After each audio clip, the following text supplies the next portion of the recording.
I'm Rachel Miller, 29 years old. And for 7 years, I was the daughter who paid everything in silence. Medical bills, mortgage payments, even my brother's debts. I covered it all while living in a tiny apartment in Chicago.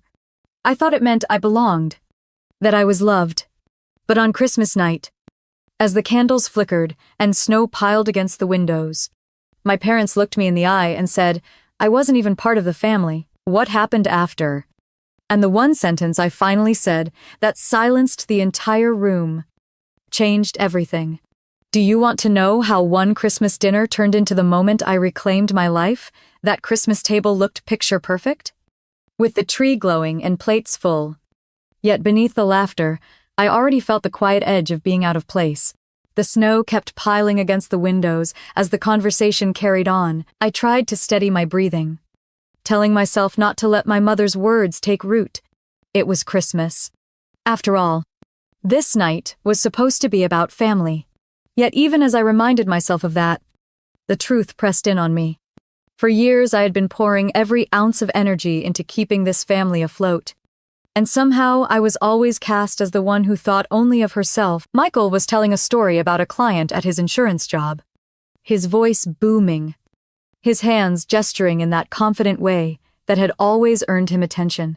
Dad laughed, his face lighting up, and even Helen's eyes softened as she listened. Daniel jumped in with a joke about how boring insurance sounded, earning another laugh. I smiled politely, adding a small chuckle. But nobody turned toward me. Laura finally glanced down the table. How is work for you? Rachel, you mentioned last time that you had a big project. I nodded, grateful someone had asked. It went well. I was promoted to senior analyst last quarter. That's great, Laura said warmly. Michael smirked, swirling the wine in his glass. Must be nice when you have all the time in the world to dedicate to spreadsheets. Some of us have kids to raise. Sophie piped up with pride. Daddy always helps me with my math homework. Everyone chuckled, except me. I felt my cheeks heat. Not from the wine, but from the subtle dismissal in my brother's words. Dad tried to bridge the silence by carving into the turkey and passing the platter down. As plates were filled, Helen spoke again, her voice carrying over the clatter of silverware. You know, Rachel, sometimes I worry about you. 30 is right around the corner. No husband. No children. Work is fine. But life is more than a paycheck. I gripped my fork tighter. I'm 29. Mom, not 30 yet, and I'm happy with my life right now. Her smile was thin. Happiness can be temporary. Family is what lasts. Daniel snorted. You sound like a commercial dup. Mom. Everyone laughed. Even Dad. I forced a smile. But inside, the words scraped at me. Happiness can be temporary. Did she really believe I was destined to end up alone? That the years of supporting them financially meant nothing because I had not checked off the boxes she valued. Laura passed the mashed potatoes my way, her hand brushing mine as if to steady me. Her kindness almost undid me. The children were bickering over who got the bigger piece of pie when Dad raised his glass again. Let's be thankful, he said, his voice loud and proud. For another year together. For health. For family. Everyone echoed family. The word sat bitter on my tongue. I thought about the credit card bills I had paid without anyone knowing, the student loans I had helped Daniel with, the mortgage payments I had slipped into their account. Was that not family? Michael leaned back in his chair, patting his stomach. This is the best turkey yet. Mom. Hiln bim de him. Thank you, sweetheart. I caught the exchange, the warmth that passed between them. So different from the coolness she showed me. It was not new. But on this night, under the glow of the Christmas tree, and with the snow falling like a silent witness, it felt heavier. I sipped my wine slowly, letting the burn calm me. Every holiday I told myself I would not let it get to me. Every holiday I failed. Ethan tugged on Laura's sleeve. Can we open gifts now? Soon.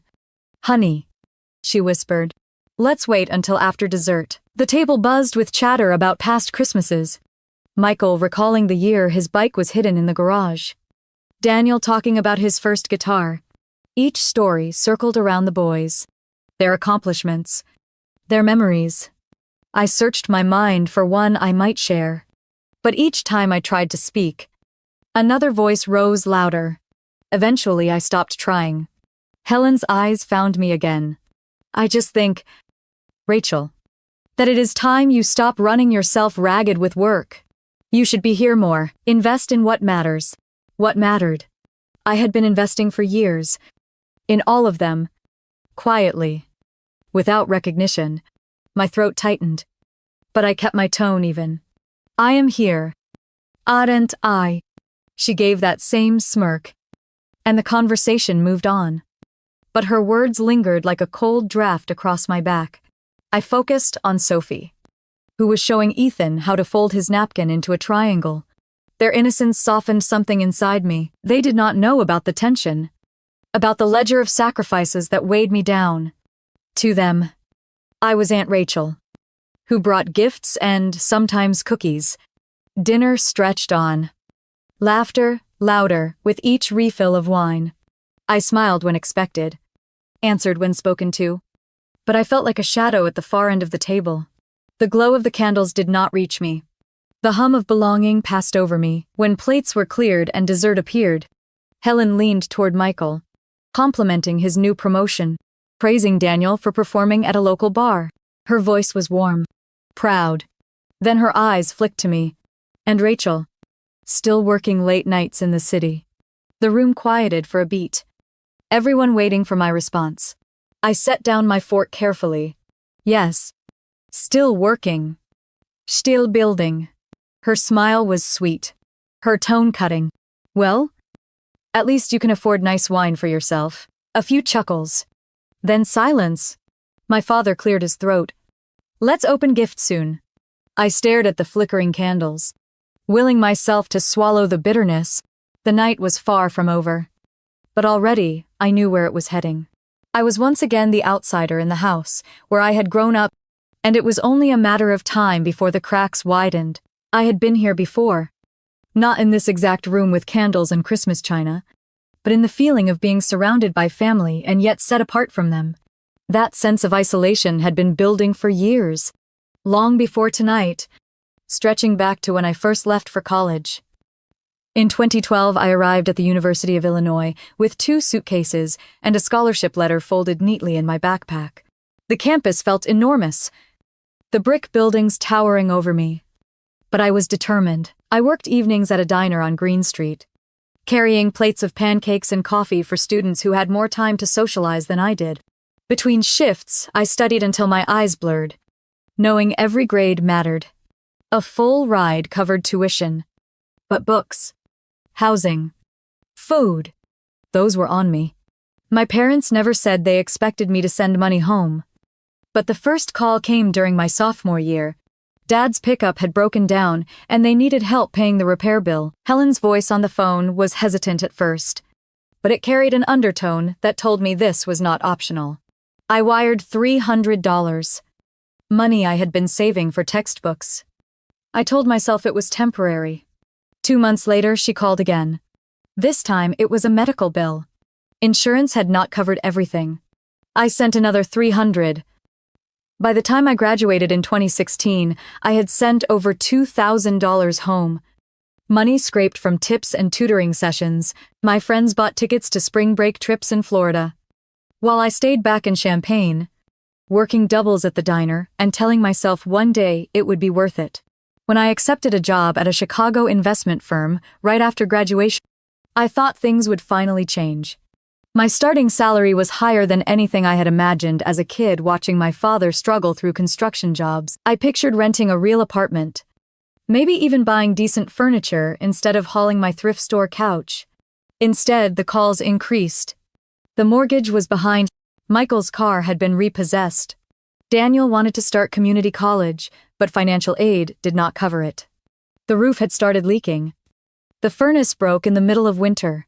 Every new crisis was framed as temporary, as if the next month would be different. In 2017, I was barely settled into my studio apartment in downtown Chicago when Helen told me their mortgage was late. I wired $1,500. That turned into $15,000 over the next few years. When Michael begged for help after his SUV was repossessed, I paid $9,000 to cover what he needed to keep it from being auctioned. He promised he would pay me back when his commissions improved, but he never did. Daniel called me in tears about tuition. I sent $7,000 so he could continue, only for him to drop out the next semester to play music gigs at bars. Then came the house. The roof repair cost $5,000. The furnace repair cost another $4,500. Dad's heart surgery in 2022, even with insurance, left $20,000 in uncovered bills. I emptied my savings and took out a loan to pay. I lived in a cramped studio for 7 years. My furniture, secondhand. My car, a decade-old Honda. While thousands of dollars drained from my accounts into theirs. Each transaction came with the same mantra in my head. This is love. This is what family does. But sitting at the table tonight, watching them laugh together while ignoring me, I began to see the pattern differently. I had not been helping. I had been underwriting their lives, keeping them from facing the consequences of their choices. They treated me like a walking checkbook, a reliable solution, while mocking me for not fitting their mold of marriage and children. I thought back to nights I sat in my apartment alone, calculating how much I could spare. While outside my window the city lights flickered with opportunity I was too exhausted to reach for. My 20s had slipped by in a blur of overtime shifts and wire transfers. Friends bought homes, traveled, started families. I bought nothing for myself except time to cover someone else's emergencies. I could still hear Helen's voice from those calls. Honey, just this once. We will figure it out next month. Dad needs his medicine. Your brother is trying so hard. The guilt in her tone always twisted my resolve. I never said no. Even now, as I pushed food around my plate under the glow of Christmas candles, I knew the total: $20,000 for Dad's surgery, $15,000 for the mortgage, $9,000 for Michael's car, $7,000 for Daniel's tuition, $5,000 for the roof, $4,500 for the furnace. Numbers engraved in my memory like scars. More than $60,000 over 7 years. I stared down the table at Michael's confident grin, at Daniel lounging carelessly in his chair, at Helen whispering into Dad's ear with that same smirk. All of them carried on, as though my sacrifices had never existed. A sharp thought cut through me. What had I traded away? My 20s. My relationships. My peace of mind. For what? For a seat at this table where I was still the outsider. My hand tightened around my glass of wine. The laughter blurred into background noise. For the first time, the numbers I had carried silently felt like evidence in a case I could not ignore any longer. I had bought 7 years of stability for them, and in return I was met with ridicule and distance.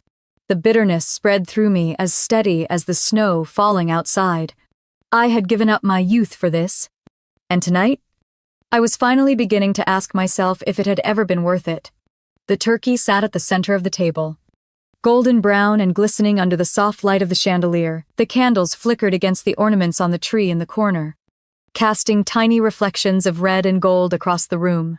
Sophie and Ethan's laughter floated through the air as they leaned over their plates, whispering secrets about which gift they hoped was theirs.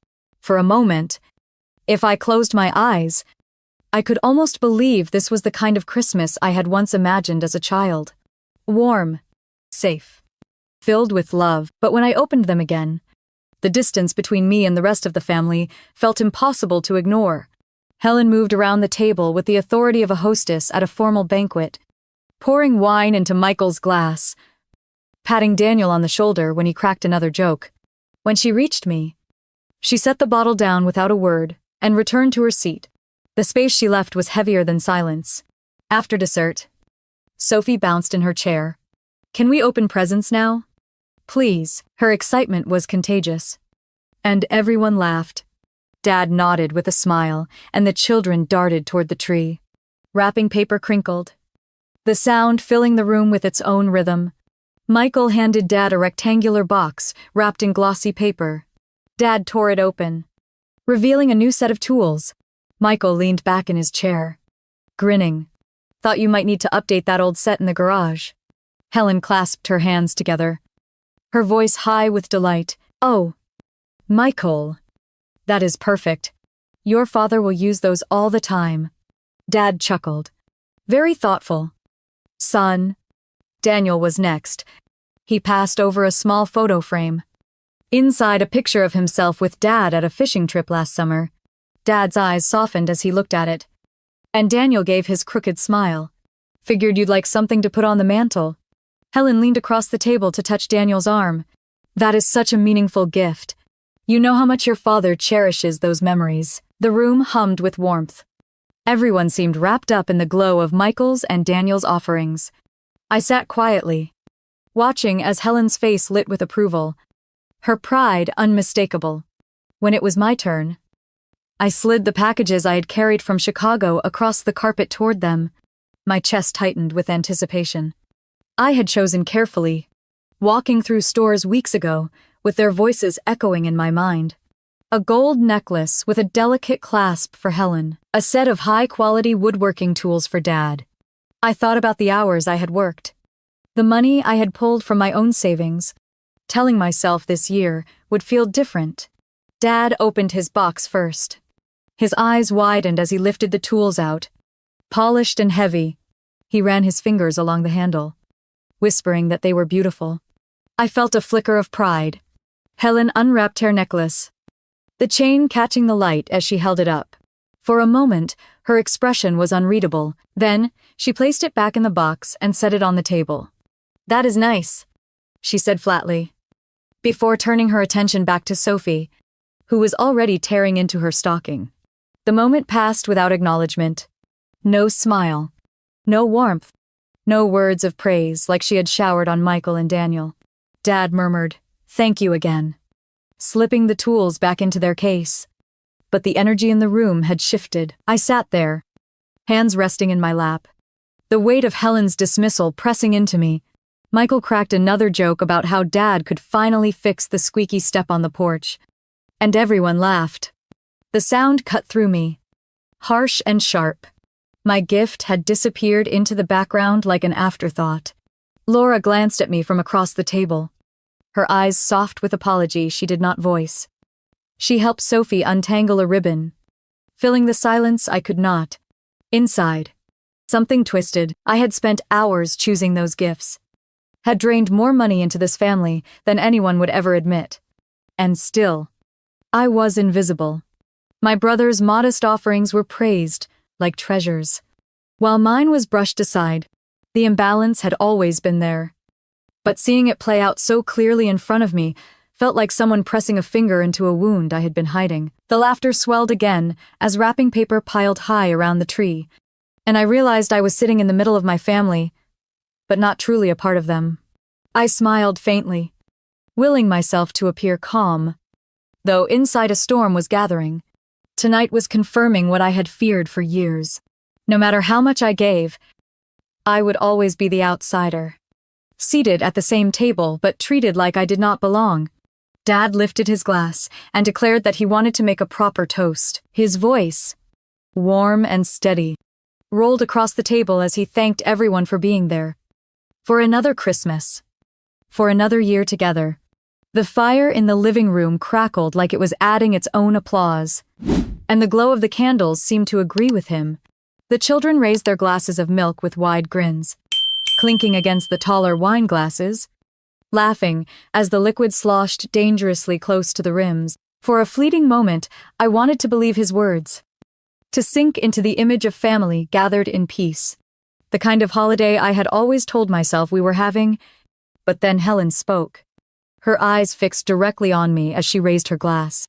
Her voice was lilting, almost sweet, but her words were sharp enough to cut through the cheer.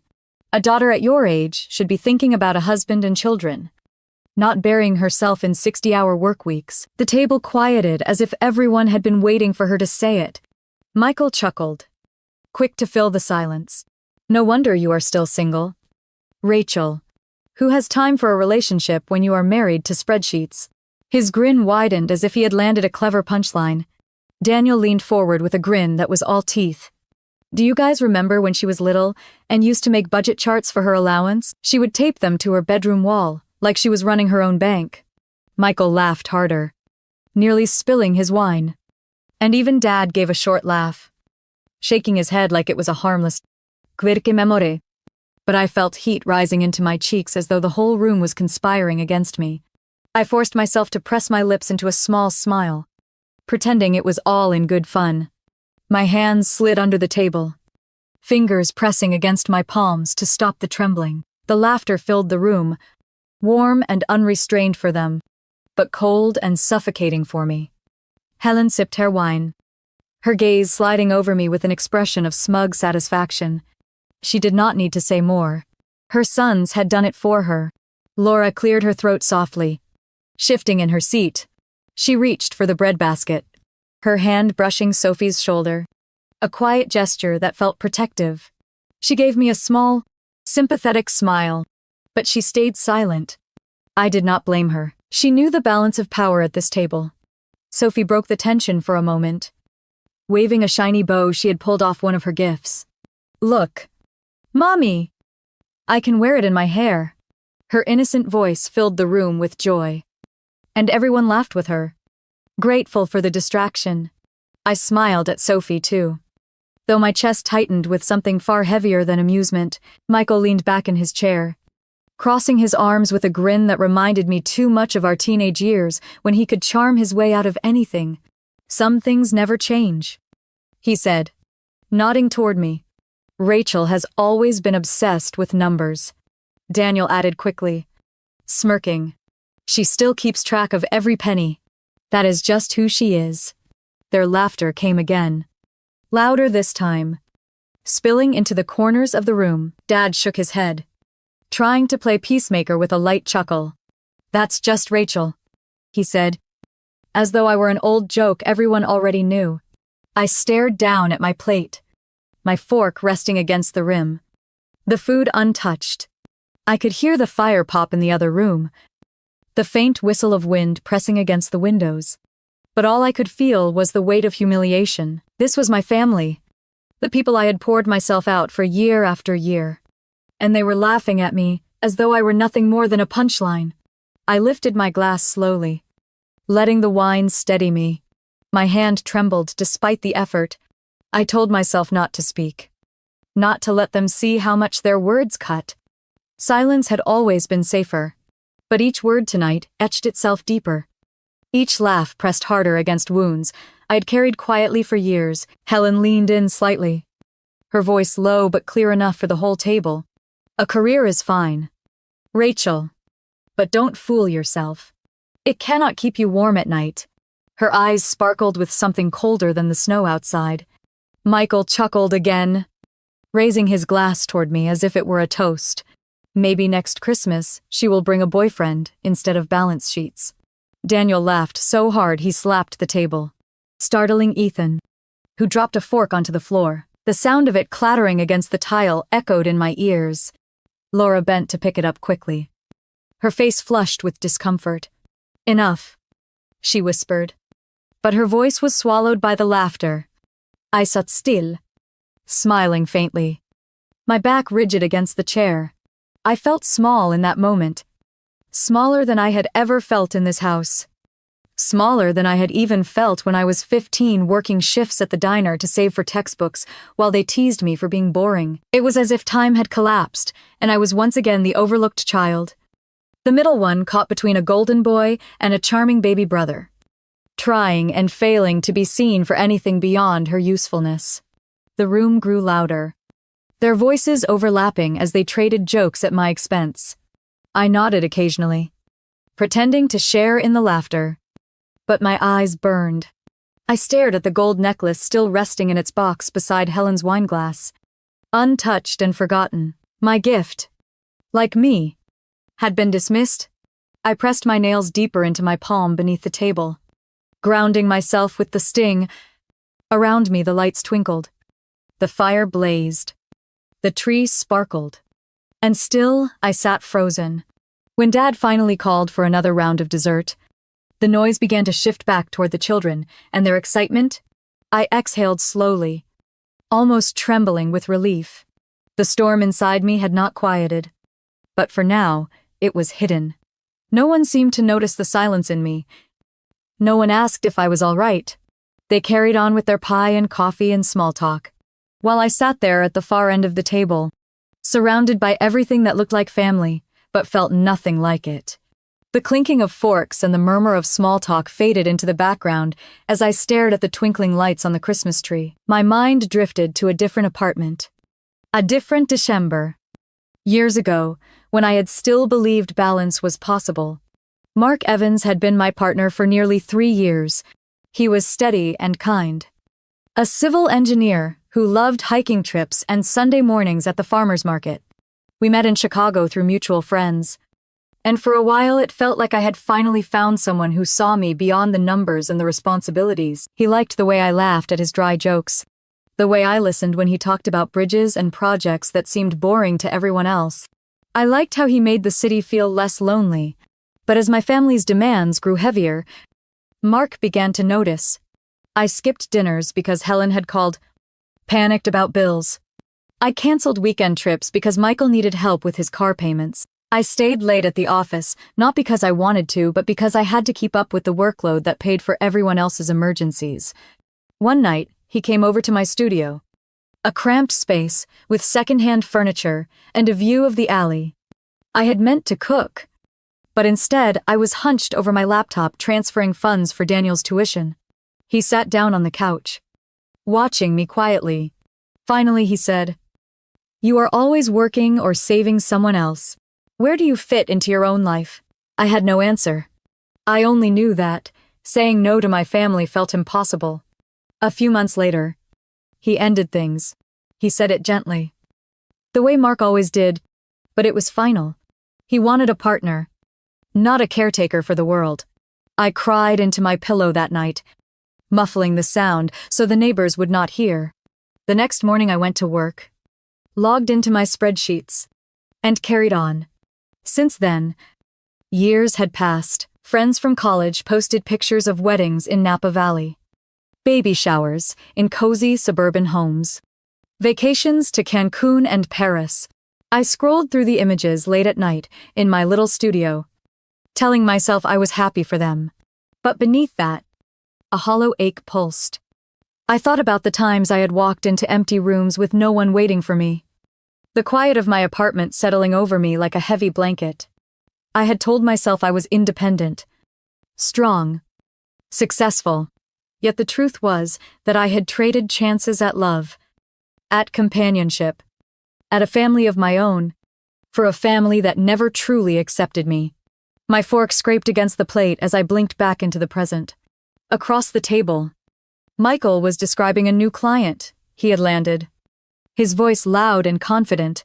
Daniel leaned back with his arms folded, smirking at his own jokes. Helen listened with pride.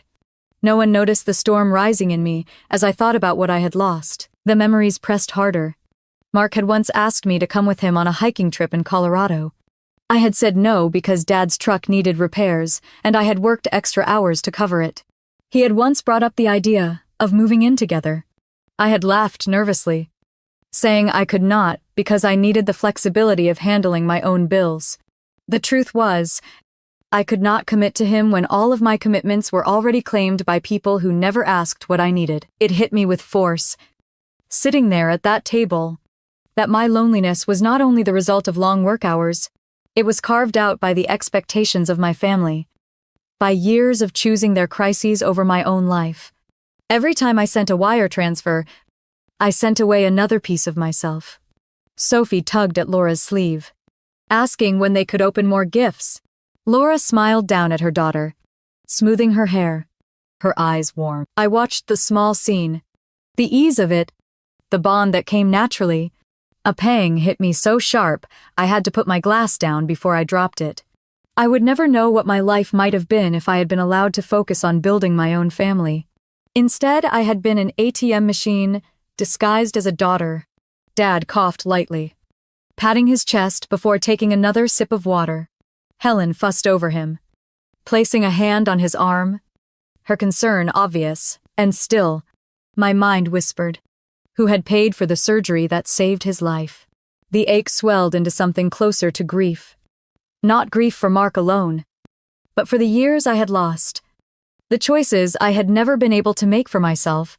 My 20s had slipped through my fingers while I balanced ledgers that were never mine. The conversation at the table swirled on without me. Laughter rising again at something Daniel said. I sat quietly, my smile frozen in place. The storm inside unrelenting. For the first time, I let myself admit the truth. My solitude was not simply a byproduct of career ambition. It had been shaped, forced, and cemented by the very people who now laughed at me. And with that realization came a hollow certainty that chilled me more than the winter air outside. The life I might have built had been sacrificed on this altar of obligation, and no one here would ever acknowledge it. Laura was gathering torn wrapping paper from the floor, her hands busy as Sophie squealed over a new doll, and Ethan shook the box of Legos he had just unwrapped. The living room glowed with fairy lights strung across the mantel, and for a fleeting moment, the noise of the children seemed to soften the edges of the night.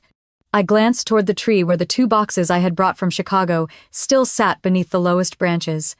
Wrapped in thick red paper and tied with gold ribbon, my pulse quickened as I reached down for them. I carried the first one across the carpet and set it in front of Dad. He gave me a small, curious smile, his fingers fumbling at the paper until it came loose. The polished wooden case underneath caught the light, and when he lifted the lid, his face changed. Inside was the set of woodworking tools I had saved for, each piece shining, each handle smooth and heavy. He looked at me as though he could not believe it. "Rachel," he whispered, his voice rough. These are incredible." His eyes watered, and he touched the chisels with reverence, the way he might handle an heirloom passed down through generations. I remembered him pointing at a set like this in a shop window last spring, muttering that he could never justify the cost. Seeing his gratitude now almost made me forget the heaviness in my chest. Almost. Helen leaned closer to inspect, her expression tight. "Very nice," she said coolly, before turning her attention back to her wine. I swallowed, then picked up the smaller box and slid it across the table to her.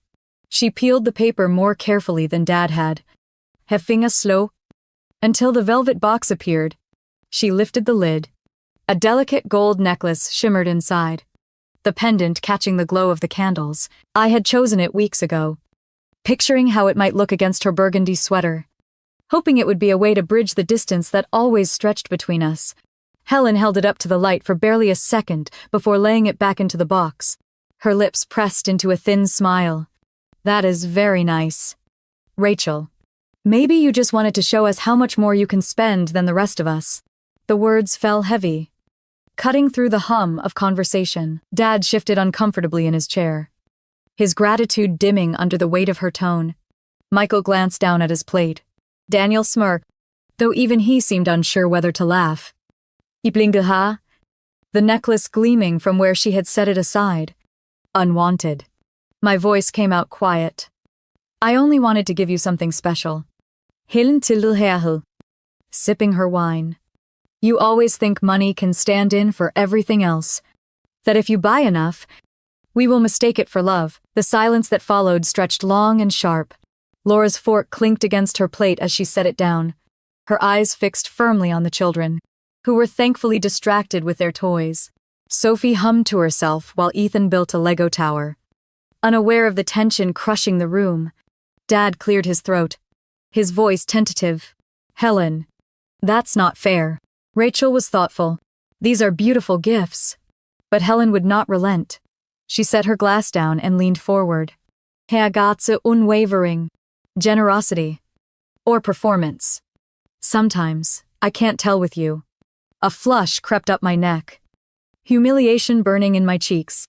My mind raced with memories of every transfer, every bill I had paid, every crisis I had covered. I thought of the hours of overtime, the missed dinners, the years of sacrifice, and here, in front of everyone, my mother suggested that my love was nothing more than vanity. The room seemed to fold in on itself. The fire popped in the hearth, a spark shooting upward. Dad's hand rested awkwardly on the tool case, caught between pride and shame. Michael fidgeted with his wineglass. Daniel smirked again. But this time, there was less conviction in it. Laura avoided my eyes. Her lips pressed tight. Helen's words echoed like a verdict. You think money can buy affection. You think you can purchase your place in this family. I forced myself to sit still. Though my hands trembled in my lap, the laughter and cheer of earlier had drained away, leaving only the chill of accusation. The necklace still lay in its box, untouched, gleaming like evidence against me. Dad tried again, his voice quieter. Rachel has always been giving. We should appreciate what she does. Helen turned toward him, her eyes narrowing. Or maybe we should ask why she feels the need to prove herself with every dollar she spends. The air in the room tightened, even the children quieted. Sensing something was wrong, Ethan glanced up. Puzzled. His Lego tower forgotten. Sophie leaned closer to Laura, who wrapped an arm around her shoulders. I swallowed hard, tasting the bitterness rising in my throat. My father's tools, my mother's necklace, years of sacrifices piled invisibly on the table. And still, somehow, I was being painted as selfish, shallow, manipulative. The silence that followed was worse than the words. It pressed into every corner of the room until no one could ignore it. The glow of the Christmas lights seemed dimmer, the warmth of the fire muted. I folded my hands together tightly, pressing my nails into my palms to ground myself. For once, no one laughed. No one teased. No one rushed to change the subject. Helen's accusation lingered over the table like smoke, staining everything it touched. And in that heavy pause, I realized that no matter how carefully I chose my gifts, no matter how much of myself I gave away, it would never be enough to change the way they saw me. Helen's wineglass was still in her hand when she leaned back, her eyes fixed on me with a look I had never seen so nakedly before. The corners of her mouth lifted, but there was no warmth, only something cold and satisfied. You were never really part of this family. The words sliced through the air sharper than any of her earlier barbs. For a moment I thought I had misheard. My chest tightened, my ears ringing. But her face told me she meant every syllable. I waited for Dad to speak, to push back, to correct her. He had always been the buffer, the one who softened her sharpness. But he didn't. He pressed his lips together, then exhaled slowly and muttered, "There are times when your mother and I feel like you are a stranger to us." It felt as if the floor had given way beneath me. My fork slipped from my hand and clattered against the china, startling Sophie. She looked up at me with wide eyes, sensing something had gone terribly wrong. Michael lowered his gaze immediately, staring at the tablecloth as if the pattern there could save him from choosing sides. Daniel, usually so quick with a smirk or a jab, sat frozen, his eyes darting between our parents and me. Before he looked down at his lap, Laura shifted uncomfortably in her chair, her face pale. She pulled Sophie close and placed a hand on Ethan's shoulder, whispering something I couldn't hear. The children's smiles had faded, confusion replacing joy. My pulse pounded in my ears. I searched my father's face for some trace of regret, for some sign that his words had escaped him in a moment of weakness. But he didn't look back at me. His gaze rested on the tool case in front of him, as if the gleam of polished wood might distract from the cruelty he had just confirmed. Mom set her glass down with a soft clink, her expression calm, almost triumphant. She had finally said the words I now realized she had been circling around for years. I swallowed hard, trying to find my voice. My throat felt raw, my chest hollow. All the years of overtime, the transfers, the bills paid, the dinners covered, the loans taken out on my name, every sacrifice I had justified as love, and in one sentence, she stripped me of belonging. You don't mean that, I said quietly, though the tremor in my voice betrayed me. Helen didn't flinch. Yes, I do. You act like everything you give entitles you to something from us. But no one asked you to. Dad nodded faintly, his shoulders slumping as if the admission relieved him. You are different. Rachel Sometimes it feels like you live in another world entirely. The room blurred for a moment. I blinked rapidly, trying to steady myself, but the faces around me wavered. I focused on the necklace still resting in its box, glinting under the light. Discarded like my place at this table. Daniel cleared his throat as if to speak, then closed his mouth again. His hands fidgeted in his lap. His usual bravado gone. Michael pressed his palm flat against the table. His jaw clenched, but he kept his head bowed. Neither of them looked at me. Neither of them said a word. The betrayal was complete not because of Helen's words alone, but because Dad had chosen to stand beside her. For years I had told myself that at least he saw me. At least his gratitude was genuine. Tonight even that thread had snapped. I pushed my chair back slightly, the legs scraping against the hardwood floor. The sound cut through the silence like a warning bell. Everyone looked up. My heart hammered against my ribs, my hands trembling in my lap. I wanted to scream, to demand they look me in the eye and repeat what they had just said. But the words tangled in my throat. I stared at them. At the parents who had raised me, at the brothers who had let me carry them for years, and felt something inside me fracture. Helen picked up her glass again, unbothered, swirling the wine slowly. You see, she said softly, you don't belong here. Not really. My breath caught. The room had grown so quiet that even the children's fidgeting seemed loud. Laura's hand tightened on Sophie's shoulder. Ethan blinked, confused, his small voice breaking the silence. Aunt Rachel is family. No one answered him. The air felt heavy, suffocating, pressing down on me from every angle. I sat frozen, staring at faces that had been my world for 29 years. Faces that now looked at me as though I were an outsider intruding on their holiday. And for the first time, I understood that maybe I had been all along. The room felt smaller. The glow of the Christmas lights suddenly harsh against the shadows on everyone's faces. I pushed back my chair, the wooden legs scraping the floor loud enough to make the children flinch. My hands shook, but my voice came out even, calm, in a way that made the silence heavier. Perfect. Then, don't ask me for any more money. The effect was immediate. Helen's smirk faltered, the color draining from her cheeks. Dad froze, his mouth half open, but no words came. Michael shifted uncomfortably, his hand gripping the stem of his wineglass. Daniel blinked, his easy grin vanishing, replaced by something uncertain. Laura stiffened and pulled Sophie closer, her arm tightening around her daughter's shoulders. I rested my palms on the back of my chair, leaning forward slightly. My heart raced, but I forced each word out slowly. You want to tell me I don't belong here? That's fine.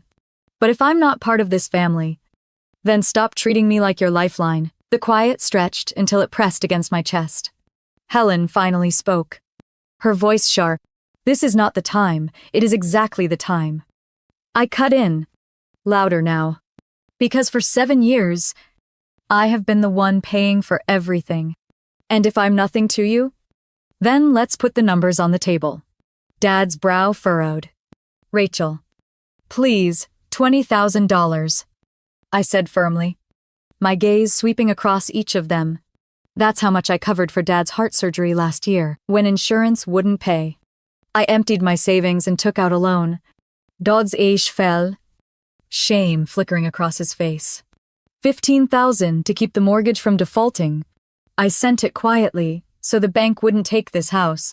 Michael's hand dropped from his glass, his jaw tightening. $9,000 for Michael's SUV when it was repossessed. He promised to pay me back, but we all know how that turned out. Michael's face flushed, sweat gathering at his temples. $7,000 for Daniel's community college tuition. Tuition he abandoned after a semester to play music at bars. Daniel looked away, his knee bouncing under the table. $5,000 for the roof. $4,500 for the furnace when it broke in the middle of winter. My voice cracked, but I pressed on. And then there's Christmas. Year after year. Thousands of dollars in gifts, dinners, travel, Every holiday you've enjoyed. Every detail you've taken for granted. I have paid for it. This Christmas alone has cost me nearly $8,000. The air went still. Sophie looked up at me, confused. While Ethan fidgeted with a bow from one of his gifts, Laura pulled them both close, whispering something soft. Her eyes never leaving me. Helen's hand trembled as she set down her wineglass. That's enough. No, I said, my voice sharp but steady. It is not enough. Because you need to hear it. For 7 years I've been working 60-hour weeks, living in a tiny apartment with secondhand furniture, driving a car that barely runs, while you sit here mocking me? And for what? To be told I was never part of this family. Helen's face twisted, panic and defiance battling across her features. I took a deep breath, my chest burning. You want to know why I keep track of the numbers? Because numbers don't lie. Numbers are the only thing that prove I was ever here. That I gave everything I had to people who treated me like a stranger. Michael wiped at his forehead, his voice low and unsteady. Rachel, come on. You didn't have to. Yes, I did. I snapped. Because every time there was an emergency, every time someone needed saving, the call came to me. And I never said no. Daniel muttered something under his breath. Too quiet to catch. His hands twisted in his lap. Is bravado gone? I turned back to Helen. My voice, quieter but sharper than ever. You said I was never part of this family. Then fine. Don't call me the next time the bank calls. Or the hospital. Or when Michael's car gets taken again. Don't ask me to cover Christmas. Or tuition. Or bills. If I'm not part of this family, then you don't get to spend my life like it's your credit card. Helen's lips parted. Her face pale, but no words came. The fire crackled loudly in the hearth. The only sound in the room, my father's eyes glistened as he stared at the tool case in front of him. The gift that had moments ago brought him joy, now heavy with guilt. Laura shifted. Her voice a whisper meant only for me. Though everyone heard it, they needed to hear this. The silence that followed was suffocating. I could hear my own heartbeat, feel the tremor in my hands, the sting in my eyes. For the first time, I had said it aloud. Every dollar, every sacrifice, laid bare in front of them. No one laughed now, no one teased. No one dared to meet my gaze. The numbers hung in the air. Undeniable. Unshakable. I straightened, stepping back from my chair, my body trembling, but my voice steady. You think I was never part of this family? You right. I was never your daughter. I was your safety net. Helen's face crumpled. Edward's shoulders sagged. Michael wiped sweat from his brow. And Daniel kept his eyes down. Laura held the children close. Her expression, a mix of pity and quiet recognition, and for the first time in 7 years, the table was silent. I slid my hand into my purse and felt the envelope I had tucked there before leaving Chicago. It was meant to be discreet. Something I would hand over quietly if bills came up, or if my parents hinted at being short again. Tonight it became something else entirely. I pulled it out and laid it flat on the table, pushing it forward until it sat in the center like another gift no one wanted. That will cover my share of Christmas, I said. My voice steady. Each syllable deliberate. The reaction was immediate. Helen's eyes snapped to the envelope, then back to me, her face paling. Her hand tightened around the stem of her glass, and for once she looked unsure of herself. I didn't mean it like that, she whispered, her voice trembling in a way that almost sounded foreign. I held her gaze, my tone sharp but calm. You said exactly what you meant. There is no need to pretend. Her lips quivered, opening as though to argue. But no sound came out. She closed them again and looked down at the tablecloth. Dad's chair scraped as he pushed back slightly, his hands flat against the wood as if he needed to brace himself.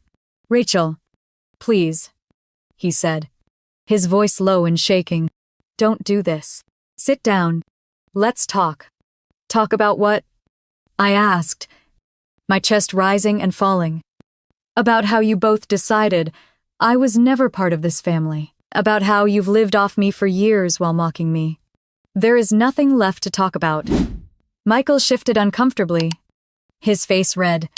He reached for his glass, then set it back down without drinking. Daniel rubbed the back of his neck, his foot tapping nervously under the table.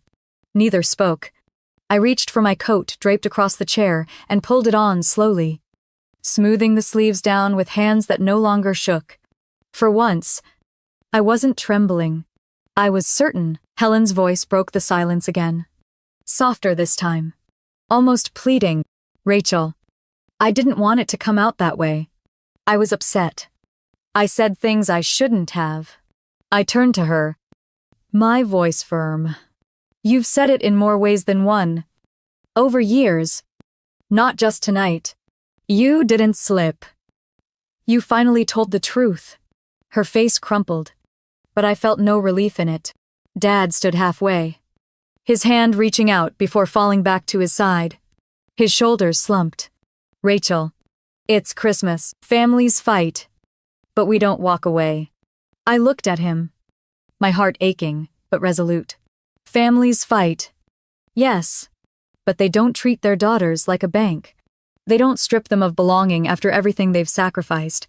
The words hung in the air. Dad lowered himself back into his chair, as though my answer had drained the last strength from him. I buttoned my coat one button at a time. The sound of the fabric snapping against itself loud in the silence. Around me, the room had stilled completely. Laura gathered Sophie and Ethan closer, whispering into their hair as if shielding them from words they couldn't fully understand. Michael and Daniel avoided my eyes, staring at their plates. The necklace I had given my mother sat in its box, the lid still open, the chain catching the light but untouched. I picked up my purse, the strap rough against my shoulder.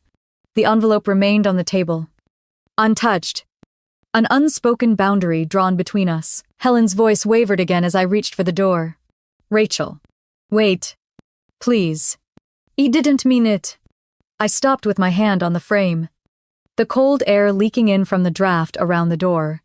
I turned back, meeting her eyes one last time. You made yourself very clear. You don't need to soften it now. Her chin trembled. She pressed her lips together, no longer able to form words. Dad leaned forward, desperation flickering across his face. We can work this out. You don't have to leave like this. I shook my head, my voice keener now, but resolute.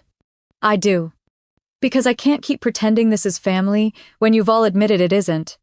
The room stayed silent, heavy, with everything that had been spoken and everything that hadn't. Laura's eyes shone, but she held her children firmly, keeping them safe from the storm. Michael's face was damp with sweat, Daniel's jaw tight with something between shame and stubbornness. I pulled the door open, the hinges groaning softly. A rush of icy air swept in, chilling the room. Snowflakes swirled outside, glinting under the porch light. I stepped across the threshold, the cold biting instantly at my cheeks. But inside me, something loosened. The door closed behind me with a final click. The muffled quiet of the house disappeared, replaced by the hush of snowfall and the crunch beneath my boots. I lifted my face to the sky, letting the flakes sting against my skin. For the first time in years, I felt light, as if the burden I had carried so long had finally slipped from my shoulders and been left behind on that dining room table. The city was still half asleep when I pulled into the small lot behind my apartment building in Chicago. Snow clung to the windshield, and the silence of the streets mirrored the strange calm inside me. My boots crunched against the icy pavement as I walked up the back steps and unlocked the door. The warmth of the radiator hit me as soon as I stepped inside. Filling the studio with its familiar hum, I set my purse down, unbuttoned my coat, and sank onto the edge of the bed without even turning on the light. For the first time in years, I had walked away. No check left behind to cover the mortgage. No transfer made to bail out another crisis. Just the envelope on the table, enough to cover my portion of dinner. Nothing more. The relief was sharp and real, but it came braided with exhaustion. I pulled the blanket around my shoulders and fell asleep still in my clothes. The snow outside continuing to fall. By morning, the spell of quiet was broken. My phone lit up with messages, the screen filling faster than I could clear it. Michael's voice came first, tight with panic. "Rachel, you can't just walk away like that. The bank is threatening to take the SUV again. They're saying, if I don't make the payment this week, it's gone. You know how much I need that car for work. Just cover this one last time. I'll pay you back." I hit delete before he even finished. The next voicemail was Daniel's. His voice wavered between confidence and desperation. "Hey sis, tuition's due and they're saying I can't register for spring if I don't pay the balance. You've always been there for me. Don't let me fall now." I pressed delete again. Dad's voice followed. Softer, older than I remembered from even a few months ago. "Rachel, sweetheart, the mortgage payment is due this week. Your mother and we just don't have it. Please, don't let us lose the house." For years, those words would have had me on my laptop within minutes, calculating, transferring, solving. But now they landed differently. They weren't mine to carry anymore. I placed the phone face down on the table and made coffee. Listening to the steady drip of the machine instead of their voices, the smell of the brew filled the apartment, grounding me more than anything else. When the phone buzzed again, I almost ignored it. But the number on the screen wasn't familiar. A Chicago area code. I answered cautiously. "Good morning. Is this Rachel Miller?" The woman asked briskly. "My name is Karen. Calling from First Chicago Bank. This is regarding the Delaney family credit card account. Records show you're listed as guarantor. The account is delinquent, and we need to discuss payment arrangements." The words hit like ice water. My grip tightened on the phone. "Guarantor. That can't be right," I said sharply. "I never agreed to that." She replied smoothly, as if she'd said it 100 times before. "Our records show your signature on file. We can forward you a copy of the authorization. The balance is nearly $12,000 and several months overdue." I stood frozen in the center of my apartment. They had done it without telling me. Or worse, they had slipped papers under my nose years ago when I wasn't paying attention. Signing for them the way I always signed to keep things afloat. "No," I said finally, my voice firm. "I want to remove myself immediately. I will not be responsible for their debt." There was a pause. Then the woman's tone softened slightly. "You can request removal, Miss Miller. But until the process is complete, the account holders will be responsible for the balance. We'll send the forms." I exhaled slowly. "Let them handle it," I said quietly. "That's where it belongs." After I hung up, I stared at the wall for a long time. The radiator hissing behind me. The familiar weight of panic never came. Only resolve. The messages kept pouring in throughout the morning. Michael again, sounding more desperate, his voice cracking. "I can't lose the SUV. Rachel, you don't understand. Just this once. I swear I'll make it right." Daniel's tone grew angrier. "So what? You're just going to abandon me? After everything? You know I can't do this without you." Dad's final message was quiet. "Resigned. If you don't help us, we don't know what will happen." Each voicemail was a thread they were trying to pull. The same threads that had bound me for years. But I had cut them. I set the phone to silent and pulled on a sweater. I opened my laptop instead, sipping my coffee as the snow fell beyond the window. For the first time, the weight of my family's chaos was not on my shoulders. It was theirs. The calls did not stop. They grew sharper, more frantic. A mixture of begging and guilt, but I did not answer. I sat in the stillness of my apartment, listening instead to the sounds of my own life. The tick of the wall clock, the hum of the radiator, the scratch of my pen against paper as I began to sketch out my own budget, my own future, without factoring in anyone else's emergencies. For years, I had been their solution. Now, as the snow blanketed the city, I finally let myself believe it wasn't my problem anymore. The weeks that followed moved like slow water, steady and unavoidable. Calls from my family shifted from anger to desperation, then finally to silence. I began hearing pieces of their lives not from them, but through whispers that circled back to me from relatives and neighbors. Michael was falling behind on his car payments again. But this time there was no safety net. Laura, who had once smiled at me across holiday tables, now argued with him in front of the kids about overdue bills and dwindling savings. The image of their perfect family began to splinter under the weight of debt they could no longer ignore. Daniel, who had sworn he would make it in music, posted a picture one day of himself in a work uniform from a hardware store on the north side. His caption was simple and bitter. A half-joke about trading guitar strings for price tags. For the first time, he had to clock in full-time. Shelving boxes and stocking aisles. His late nights of rehearsals shrank, and with them, the illusion that someone else would pay for his dream to continue. Even Dad, whose pride had carried him long past retirement, picked up part-time consulting work with an old colleague. I heard he sat in a small office above a print shop, going through construction project reports for extra pay. The man who had once leaned so heavily on me now had to lean on himself again.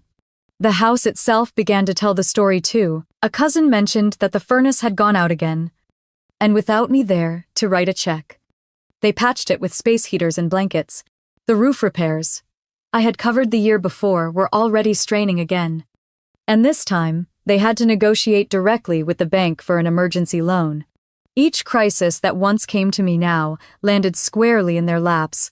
I should have felt triumphant. But what I felt was something deeper. Karma was not fire and fury, it was quiet, methodical, like snow burying everything in silence until no one could pretend it was not there. Then, in early spring, I learned something that chilled me more than any winter storm. A distant relative sent me an email, not knowing the rift between us, and attached a draft copy of my parents' estate plans. In it, Michael and Daniel were to receive the bulk of what little wealth there was. The house, the savings, even Dad's old stocks. My name was there too, in small print, but only for a token amount.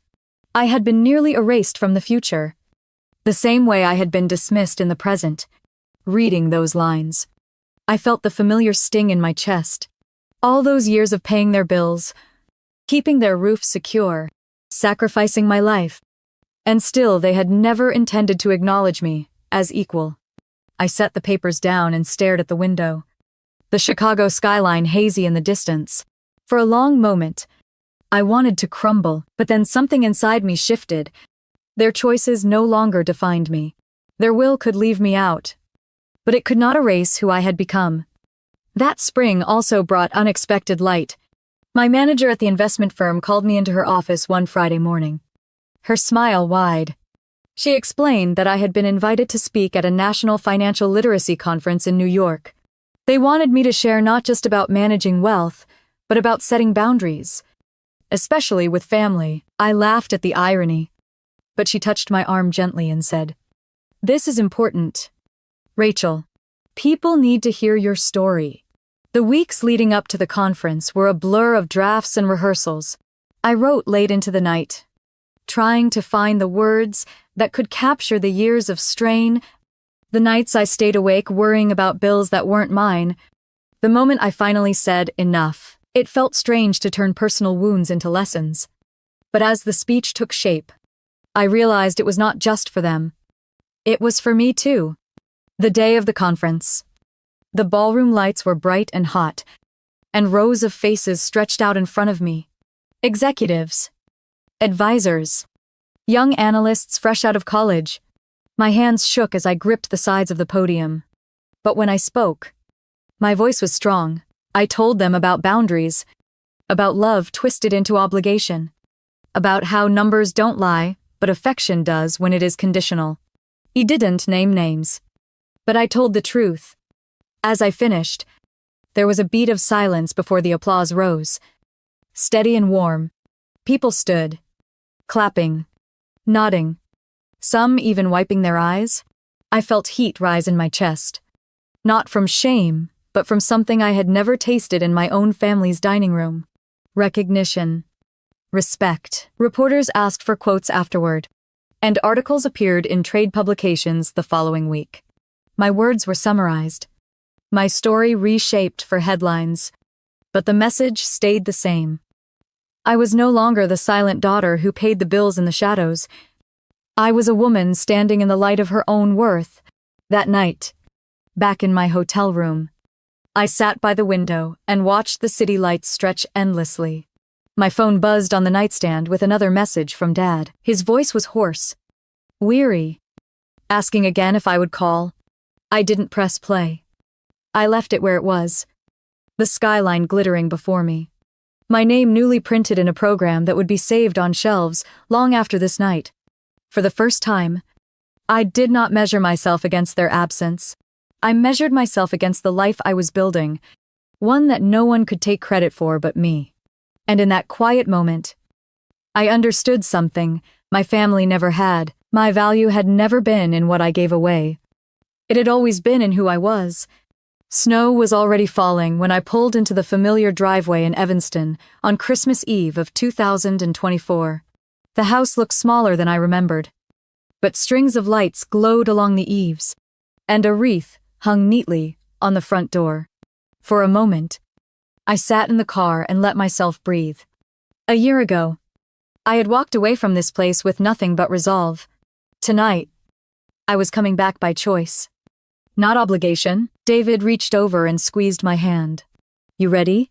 he asked softly, his eyes steady on mine. I smiled, warmth rising in my chest, more than I ever thought I'd be. We stepped out into the cold, the crunch of snow beneath our boots echoing in the still night. The front door opened before we reached it. Helen stood there, her hands twisting nervously in front of her. She looked smaller, older. Her face softened in a way I had never seen. Edward appeared behind her, his expression unsure. But when his eyes met mine, they filled with something like relief. "Rachel," Helen said, her voice breaking. "I'm so glad you came." I nodded, stepping inside with David's hand resting gently at the small of my back. The warmth of the house hit me, filled with the scent of roasted turkey and cinnamon. The dining room glowed with candles, the table already set. For the first time, I noticed that the chairs were evenly spaced. No one shoved off to the corner. Michael and Laura stood from the sofa, their children bouncing excitedly beside them. Sophie ran to me first, wrapping her arms around my waist, her voice bright. "Aunt Rachel, I missed you," Ethan chimed in, holding out a handmade card with snowmen scribbled in marker. "We made this for you." My throat tightened as I knelt to hug them both. "Thank you," I whispered, brushing Sophie's hair back from her face. When I rose, Michael cleared his throat. He looked thinner, more worn. But his eyes met mine without defiance. "We owe you an apology," he said quietly. "You were right to walk away. We had to learn the hard way." "But we did," Laura added softly. "Thank you for forcing us to face it. It saved us, even if it didn't feel like it at the time." Daniel came in from the kitchen, wiping his hands on a dish towel. He didn't look like the boy who once begged for tuition money. His hair was shorter, his clothes plain from hours of work, but there was a new steadiness in him. "I've been working full-time," he said simply, his voice carrying a mix of pride and humility. "It's not glamorous, but it's mine." I gave him a small smile. "That's more than enough." Helen stepped closer, her eyes wet. "Rachel, last year I said something I can never take back. I told you that you weren't part of this family." She paused, shaking her head. "That was a lie. The truth is, you've always been the heart of this family. I was too blind, too bitter to admit it. I am sorry." Her voice broke, and for the first time in my life, she looked at me not as a child to criticize, but as a woman she respected. Edward placed a hand on her shoulder, his own eyes damp. "We failed you," he admitted. "We leaned on you, used you. and then resented you for being strong where we were weak. I don't expect forgiveness right away, but I hope tonight can be a start." The room was quiet, except for the children's laughter in the background. David's hand found mine again, grounding me. I looked around the table, at the faces that had once treated me like an outsider, and saw something different now. Humility. Change. I took a slow breath. I'm here because I chose to be, and I'm here as your daughter and sister, not your bank. If we're moving forward, it has to stay that way. Everyone nodded, the weight of the promise settling in. Dinner that night was unlike any I remembered. The turkey was carved by Edward, but Michael poured the wine. Daniel passed the bread. Laura led the children in singing carols. When the bill for groceries was mentioned, Michael said they had all split it this year. Everyone had pitched in. No one left carrying it alone. David fit easily into the conversation, his laughter blending with theirs. Helen even asked about his work in marketing, listening without judgment. And later, she pulled me aside in the kitchen. "Thank you for bringing him. You look happy," she whispered. I smiled, my heart swelling. I am. When the gifts were exchanged, they were modest but thoughtful.